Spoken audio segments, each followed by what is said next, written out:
차트가 계속 저점을 뚫고 내려가는 추세가 막 빠지고 있는 종목보다는 이런 종목들을 좀 선별해서 찾아보는 연습을 하시면은 성과에 대해서는 차이가 있을 거라 생각합니다. 이렇게 추세가 살아있는 종목들이 시장이 안정화가 되고 반등이 나오는 구간이 된다면은 강한 탄력으로 반등이 나오는 경우가 있어요. 이전에도 계속 반복이 됐었고 앞으로도 계속 반복이 되겠죠? 안녕하세요, 주덕입니다. 오늘 촬영 시간이 6월 22일 수요일 장 마감 이후에 좀 4시 좀 넘은 시간에 지금 영상을 찍고 있고요. 여러분들 오늘 시장 보신 분들은 아시겠지만 정말 하루 종일 원웨이로 쭉 하락을 하면서 이게 좀 코스닥 차트인데 분봉이죠. 거의 제대로 된 반등이 없이 오전에는 미국장이 조금 반등이 성공을 해서 살짝 갭상승을 시작을 했다가 그 이후에 그냥 숨도 쉬지 않고 제대로 된 반등도 없이 계속 뺐어요. 이때는 조금 횡보하다가 이게 전형적으로 이제 외국인들이랑 기관들이 계속 팔면서 지독한 원웨이 하락이 나왔다. 종가가 무려 마이너스 4%에 끝났습니다. 역시나 미국장의 반등이 나왔다고 해가지고 오전에 이제 반등이 나오나 하면서 기대를 하신 분들도 계실 텐데 여전히 외국인들이 계속 팔고 있는 한 반등이 나오더라도 기술적 반등 정도 수준의 반등의 확률이 높고 지수는 계속 매매하기 힘든, 그리고 아직 나오지 않은 악재가 있을 수도 있을 것 같아요. 제가 이전에 올린 영상 보시면은 뭐 코인 관련된 얘기도 말씀드렸고 충분히 그 여파에 대해서 아직 계산이 되지 않았다 등등등, 그리고 금리에 대한 미국과 한국과의 차이가 별로 없기 때문에 외화가 지금 계속 빠르게 빠져나갈 수 있는 가능성에 대해서도 말씀을 드렸었고, 그래서 그런 것들이 결국에는 복합적으로 계속 작용이 되면서 투자 심리가 빠르게 돌아오고 있지 못하는, 계속 질질질 크게 하락을 하면서 한 번씩 또 크게 한번 빵 터지고 제대로 된 반등 없이 횡보하다 또 팡 터지고 정말 답답한 시장인 것 같아요. 어떻게 보면은 코로나 때보다 더 힘든 시장이라고 저는 생각을 합니다. 그 이유 중에 하나는 코로나 때는 지수를 차트를 보시면은 이때는 사실 정말 힘든 구간이 잠깐이었어요. 한 달? 사실상 급격한 폭락은 2주 만에 거의 끝났고요. 그러니까 2주 만에 아주 짧고 굵게 제대로 맞고, 그리고 나서 다시 2주에서 한 달 정도 만에 다 회복을 해줬어요. 그 짧고 굵은 순간의 공포감은 극대화가 됐겠지만 멍 때리고 있다 보면은 어느 순간 다시 다 회복을 한 상태가 왔었거든요. 그래서 그 고통의 기간이 상대적으로 적었어요. 길어봤자 한 달 정도였는데, 근데 이번에는 왜 코로나 때보다 더 힘드냐? 지수 차트를 보시면은 코스피도 마찬가지고 지금 코스닥으로 보여드리는데 쭉 하락한 기간이 거의 6개월입니다. 6개월. 올해 1월부터 하락을 했죠. 올해 1월부터 계속 지금까지 하락을 계속하고 있고, 코스피 차트도 마찬가지예요. 1월부터 하락이 시작돼서 횡보 조금 하다가 다시 하락을 하는, 사람은 어떻게 보면은 계속 말려 죽이는, 야금야금 말려 죽이면서 한 번씩 또 크게 막 폭락하고 또 제대로 된 반등 없이 피말리게 하는, 그렇게 좀 답답한 정말 시장이 계속 지속되고 있어서 고통의 기간이라고 만약 봤을 때 코로나 때는 거의 2주 만에 끝났지만 이번에는 거의 6개월 있잖아요. 그래서 순간적으로 폭락하는 그 폭의 차이는 당연히 다르지만 이 기간이 너무 길어졌기 때문에 많은 분들이 지금 현재 상황을 더더욱 괴로워하고 좀 답답해하는 분들이 많지 않을까, 좀 이렇게 생각을 합니다. 오늘의 차트 분석 시간이지만 또 이렇게 지수 차트도 한번 보면서 그나마 뭐 잘 버티는 종목들 있지만 그 잘 버티는 종목들도 철저하게 역시 트레이딩으로만 접근해야 되는 시장이라고 보시면 돼요. 이것도 또 말씀을 드려야 될 것 같아요. 이게 뭔지 아시나요? 1300을 넘어갔어요. 방금 영상 찍기 전에 봐서 깜짝 놀랐는데 환율이 1300이 넘었어요, 여러분. 이거 코로나 때도 안 넘었거든요. 지금 1304원이에요. 오늘만 거의 1% 올랐어요. 와, 이거는 저도 거의 처음 보는 가격대인데 그만큼 지금 외국인 자본이 빠르게 유출이 되고 있는 거를 볼 수 있어요. 환율이 올라가면은 뭐 수출 기업 좋은 거 아닌가라고 생각하시는 분도 많은데 그것도 없을 순 없지만 이게 우려하는 게 하나 더 있어요. 그게 뭐냐면 국내 수입 가격, 우리나라가 이제 수입하는 가격이 올라가잖아요. 우리나라 원화에 대한 가치가 떨어지는 거니까. 그러니까 당연히 국내 안 그래도 인플레이션이 심한데 환율까지 이렇게 띄워버리면은 그 인플레이션을 더 심하게 만드는, 가속화시키는 요인이 될 수가 있습니다. 우리나라 안 그래도 힘든데 자꾸 더 이렇게 환율이 올라가고 있어서 아직까지 하락의 끝은 모른다. 위기는 아직 진행 중이고, 자, 종목들을 한번 볼까요? 오늘 그나마 갔던 종목들이 원숭이 두창 관련해서 이런 종목들 튀었죠. 미코바이오, 진맥트리스, 차백신, 그다음에 녹십자이메스, HK 이노인까지 튀었는데 사실 매매하기가 쉽진 않아요. 당일 스케일을 하시는 분들은 매매를 많이 하시겠지만 이거는 어떻게 보면 뉴스에 따라서 굉장히 움직이는 종목이기도 하고,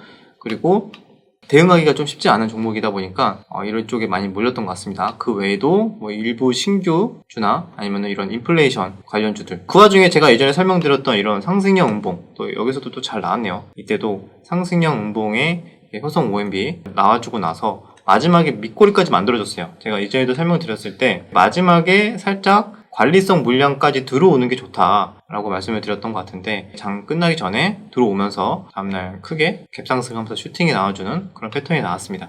이런 패턴들이 그래도 간간히 계속 나와주고는 있어요. 오늘의 차트 분석 초창기 때부터 보신 분들은 상승형 음봉부터 기억을 하실 텐데 상승형 음봉과 이제 5일선 매매 이런 것들을 보통 기억을 하시겠죠? 그래서 이렇게 여전히 나올 종목은 나와주고 있으나 대다수의 종목은 크게 빠지고 있다. 그럼 우리가 지금같이 시장이 폭락하고 안 좋은 상황에서는 뭘 주목을 해야 되는가라고 생각할 수 있어요. 저는 개인적으로 두 가지 전략을 보고 있습니다. 첫 번째는 단타 트레이딩 관점에서는 시장이 이렇게 빠지는데 수상하게 잘 버티는 종목들을 체크를 먼저 하고요. 그리고 중단기 계좌는 지금 아예 비워져 있지만 이제 슬슬 시장에 대한 투매가 강하게 나올 때쯤에는 중장기에서 원래 좋게 보고 있던 종목들을 담아가야 될 시기가 아닐까 해서 그런 종목들을 좀 모니터링을 하고 있다. 그래서 오히려 낙폭 과대와 이런 장에도 불구하고 잘 버티는 수상한 종목들 이런 것들을 체크를 해야 그나마 매매할 만한 종목들이 나오지 않을까 저는 그렇게 보고 있습니다. 그래서 지금 잘 버티는 종목들은 말씀드린 대로 이런 곡물주들도 있고 두창도 있지만 이런 개별주들도 있죠. 이번 달 말에 인수 관련해서 예비 입찰이 있는 CIS 같은 종목도 좀 버티는 흐름들이 나와주고 있고 그 관련으로도 SBI 인베스트먼트도 좀 버티고 있다. 그리고 태양광으로 해서 올랐던 소형주 중에 SDN도 있습니다. SDN도 이때까지만 해도 21선 깼네 라고 생각했는데 다시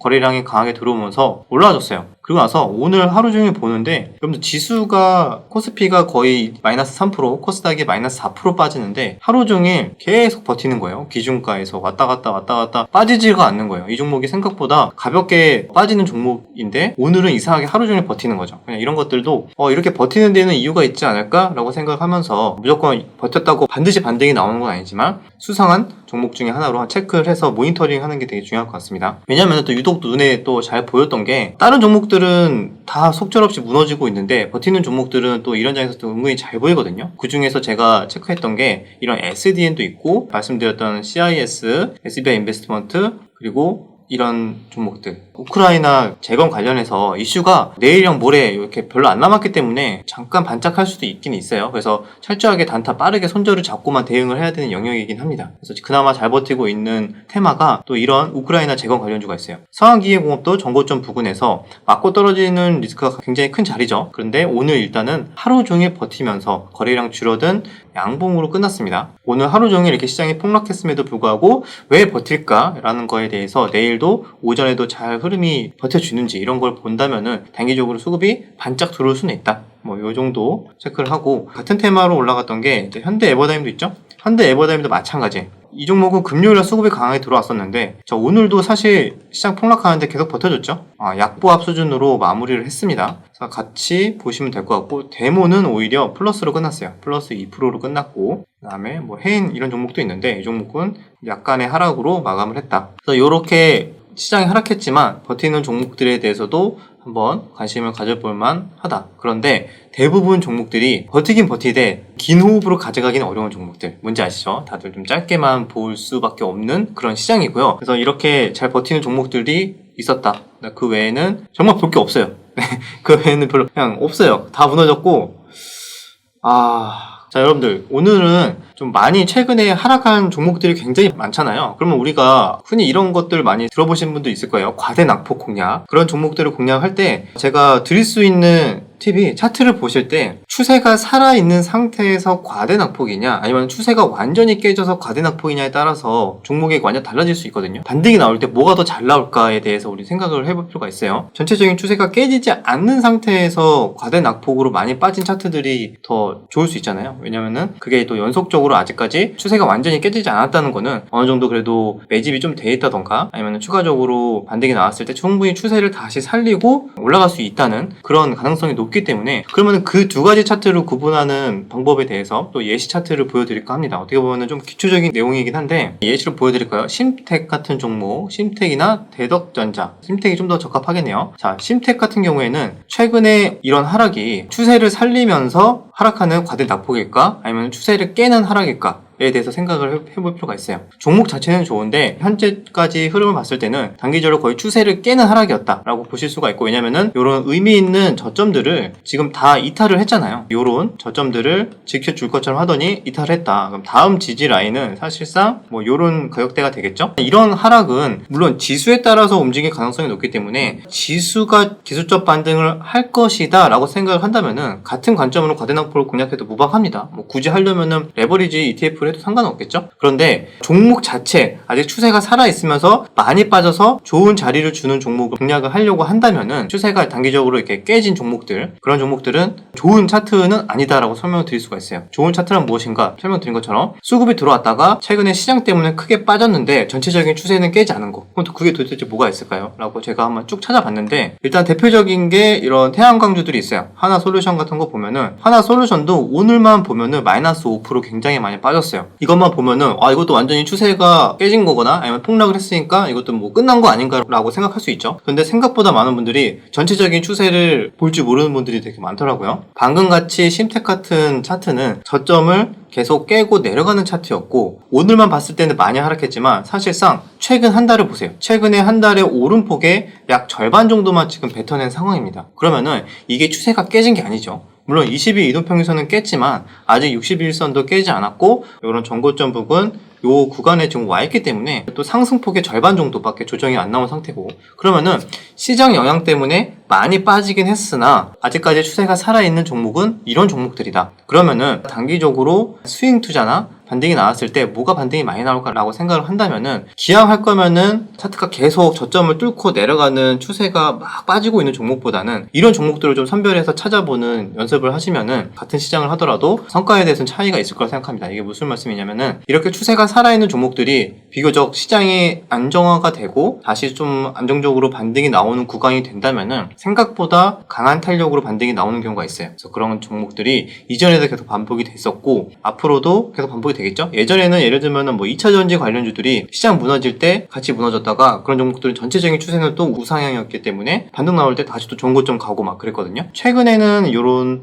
태양광주들이 수급이 좋았기 때문에 지금 시장 때문에 많이 빠지고 있다. 뭐 이런 저점 구간까지 빠질 수는 있겠죠. 이렇게 빠지더라도 시장이 반등이 나온다면은 비교적 좀 탄력적으로 나오지 않을까, 개인적으로 이렇게 생각을 하고 있습니다. 뭐 OCI도 마찬가지죠. 사실 OCI는 거의 뭐 빠진 것도 없네요. 사실상 이렇게 행보를 하고 있다. 그래서 OCI도 추세를 깨지 않는 선에서 이런 조정이 나오는 구간들이 나와주는지 좀 체크를 해보면은 좋지 않을까. 이런 차트들이 아마 찾아보면은 꽤 있을 거예요. 그래서 지금 차트를 분석을 하실 때 큰 흐름에서 추세가 깨지는지 안 깨지는지, 그러면 그 추세를 깨지는 흐름은 뭘까? 심플하게 봤을 때 전고점들, 이런 지지선들을 깨고 내려왔는가, 또는 20일 이동평균선, 60일 이동평균선, 그게 20일 이동평균선 이런 노란색, 60일은 초록색입니다. 키움증권 기준으로 이런 이동평균선들을 깨지 않고 잘 버텨주고 있는지, 그런 것들도 봐야 되고, 그리고 최근에 상승폭이 있었겠죠. 그런 상승폭이 있었을 때 그 상승폭을 만약에 여기까지 빠졌다, 그러면 이 상승폭을 다 반납하고 지금 하락을 했다는 거는 어떻게 보면 매도세가 굉장히 강해서 이게 추세가 바뀔 수도 있는 위험이 있는 단계라고 보시면 됩니다. 그런데 요 구간까지는 괜찮아요. 거의 상승폭 초입 정도까지는 괜찮은데 그 이상으로 빠지면 위험할 수 있다. 그래서 이렇게 추세를 살리면서 시장에 폭락이 나옴에도 불구하고 최대한 살려주는 종목에 한번 주목을 해본다면은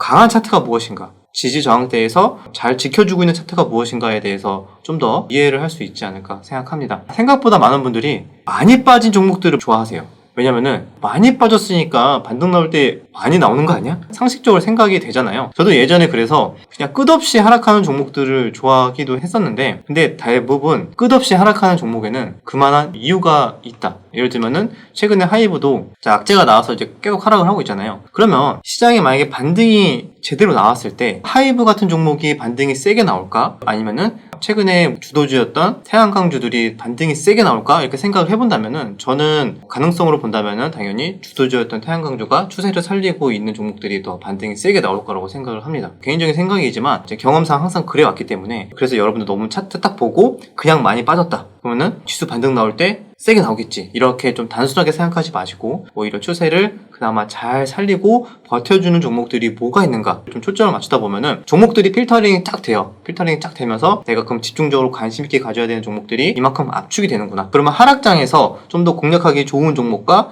당분간 좀 조심해야 되는 종목들이 구분이 좀 되기가 쉬우니까 이렇게 차트 보는 방법에 대해서 기초적인 내용을 말씀드렸습니다. 그래서 오늘은 정말 뭐 많은 분들이 힘드시겠지만 그나마 좀 대비를 잘 하신 분들은 괜찮았을 거라고 생각을 하고 가랑비에 옷 젖듯이 괜히 쓸데없이 매매하다 보면은 야금야금 손실이 쌓이는데 그게 생각보다 지나고 나면은 꽤 커져 있는 상황이 나오게 되게 쉬운 시장이거든요.